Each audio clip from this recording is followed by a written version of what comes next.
VP Sara tatakbo sa 2028. What do you get when you fly off a popular populist ex-president to face war crimes in a country kung saan siya ang may pinaka-popular na exit matapos ang kanyang termino bilang presidente? Bumaba pa rin yung trust and performance rating ni Pangulo despite nga yung effort nga na linisin yung government at yung ongoing investigation ng ICI. Ano po ang paliwanag natin dito? Sabi nga po natin, ano man ang numero, mataas mababa, at hanggat nagtatrabaho ang ating Pangulo at ang gobyerno para sa taong bayan, tuloy-tuloy pa rin po at hindi po tayo maaapektuhan ng anumang pong numero.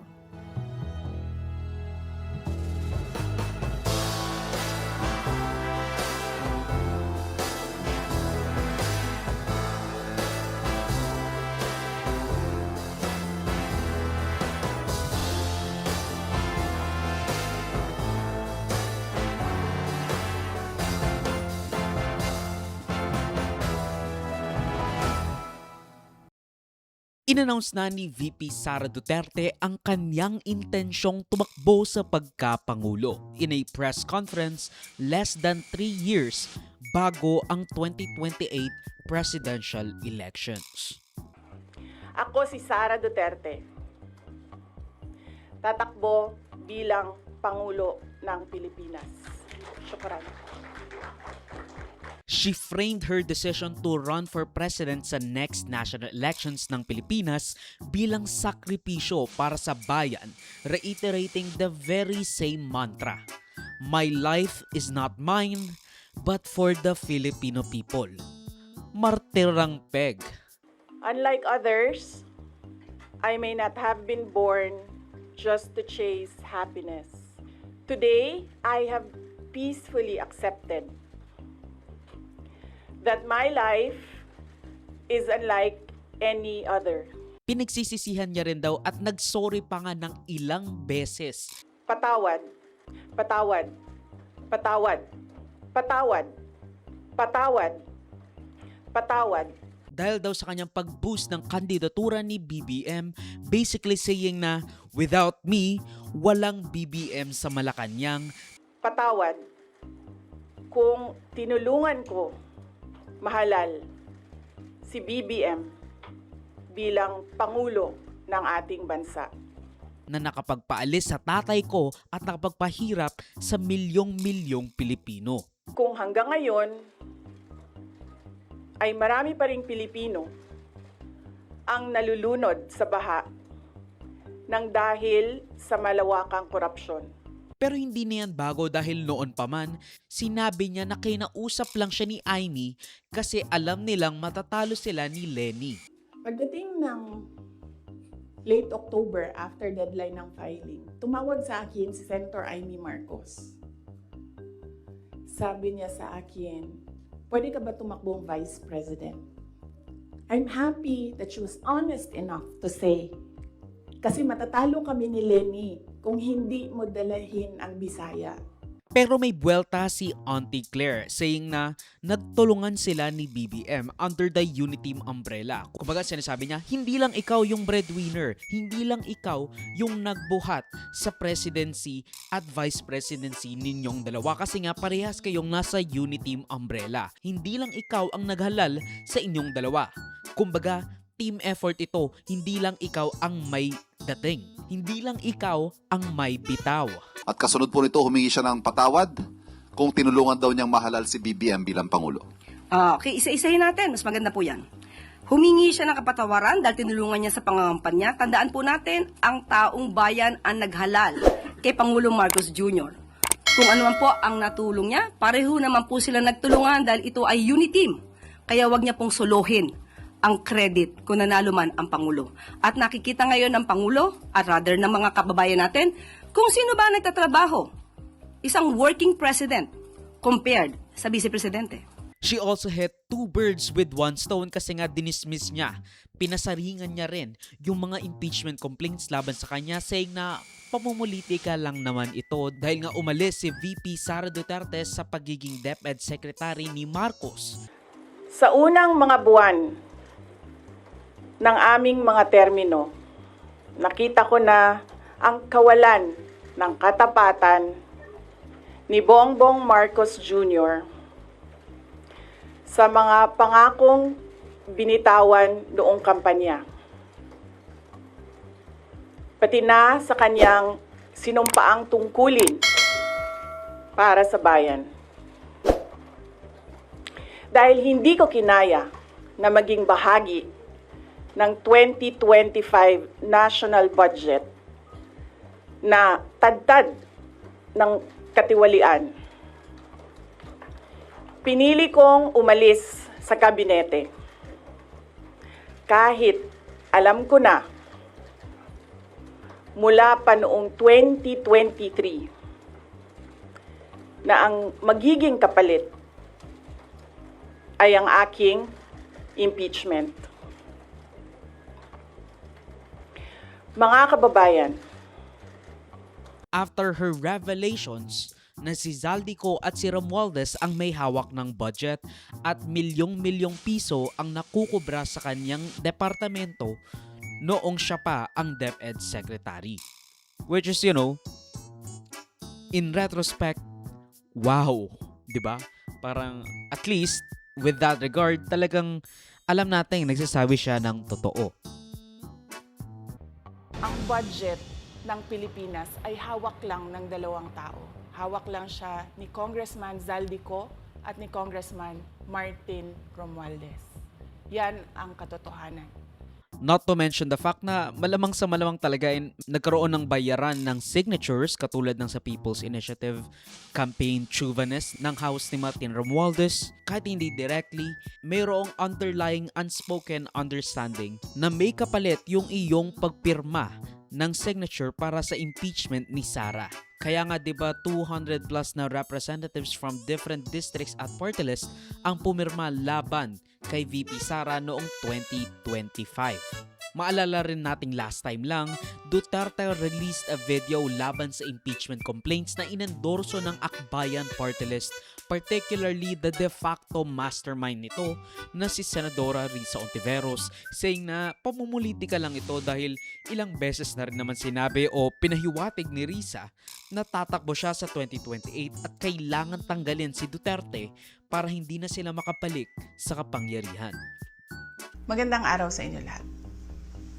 Ang impeachment complaint na inendorso ng Akbayan ay isang papel na walang kalakip na kahit anong ebidensyang magpapatunay sa mga paratang na isinasaad dito. Hindi na ito bago. Noong 19th Congress, binuksan pa nila ang isang investigation in aid of legislation. Hindi upang lumikha ng batas, kundi upang magsagawa ng isang malinaw na fishing expedition para sa planadong impeachment laban sa akin. Mga kababayan, walang kredibilidad ang Akbayan upang mag-endorso o magsumite ng impeachment complaint. Ilang ulit ng hayagang ipinahayag ng kanilang pinuno ang kanyang intensyong tumakbo sa pagkapangulo. Isang malinaw na indikasyon ng pampulitikang motibo sa likod ng kanilang mga hakbang. Huwag nating kalimutan ang makasaysayang talumpati noong Agosto 2024 ni Risa Ontiveros, kung saan malinaw niyang inilahad ang tunay na motibo ng Akbayan bilang isang grupo.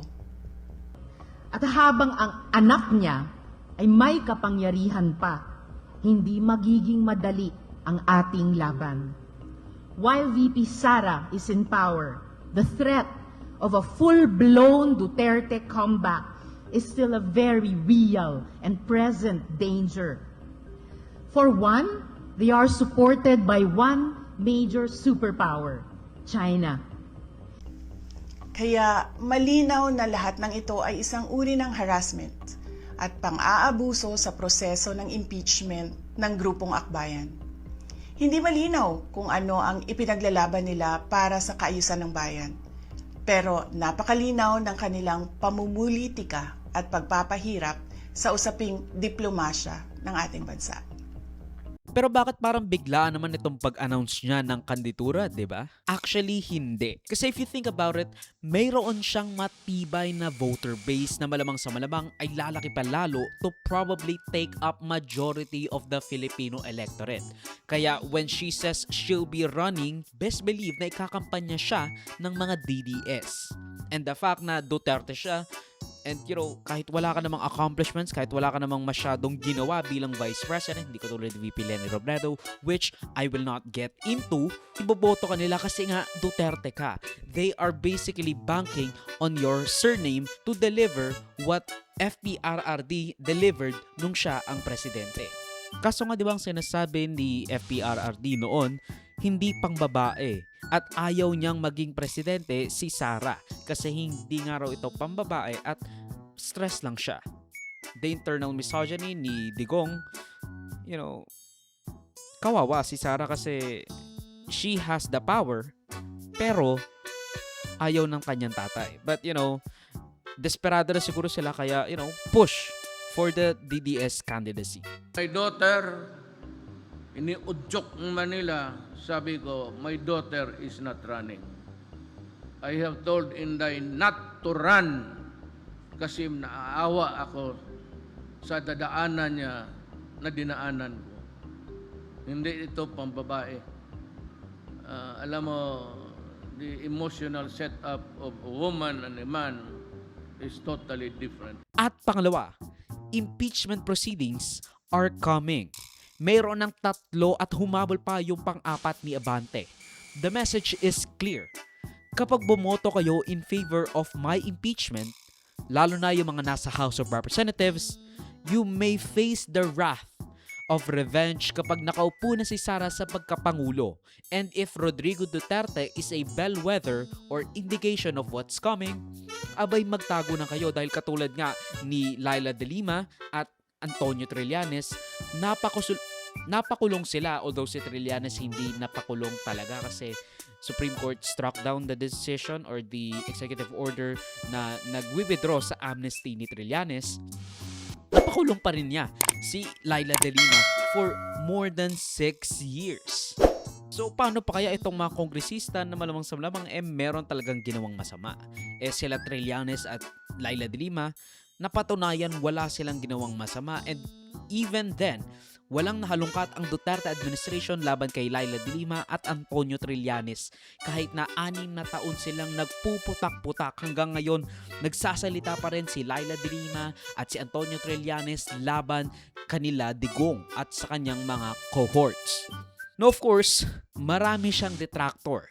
But one thing is for certain, maraming congressman ang matatakot na kalabanin ang Agila ng Mindanao. At malamang sa malamang, ito, I don't want to get ahead of the Filipino people, pero parang alam naman natin na si Sara na nga ang magiging next president of the Republic of the Philippines. Kaya ang payo ko kay Senator Risa Ontiveros, run for Akbayan Party List. Kasi ayokong mag-crash and burn si Risa Ontiveros sa presidency laban sa one of the most popular at prominenteng persona sa politika sa kasaysayan ng Pilipinas. It will be the death of her career. Sana ang gawin niya, tumakbo siya bilang Akbayan Party List representative, tapos next, sumunod ulit siya, pumunta ulit siya ng Senado, tapos doon siya tumakbo in the middle of her term in 2032 or something like that. I actually don't know. I don't think there will be any feasible candidate. Even Leni Robredo will not do it.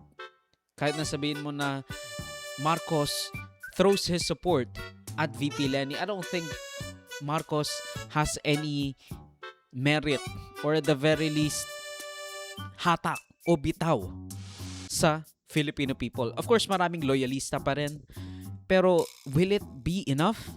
I don't think so. Kaya I think it's better to just let Sara have this and bolster your position on the legislative at even judicial.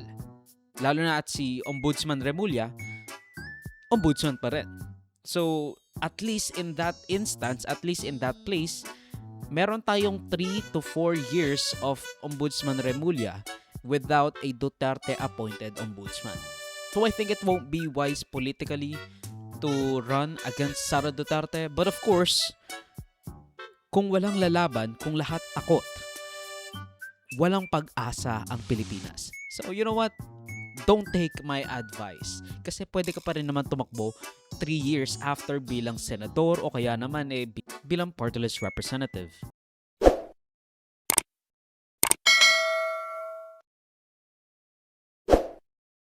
Ang video clip na ito ay galing sa aking series ng News sa River de Rica. Check the entire videos for the complete weekly news recap and subscribe to the channel to be kept up to date sa mga local at global news na I'll make sure will be interesting to you.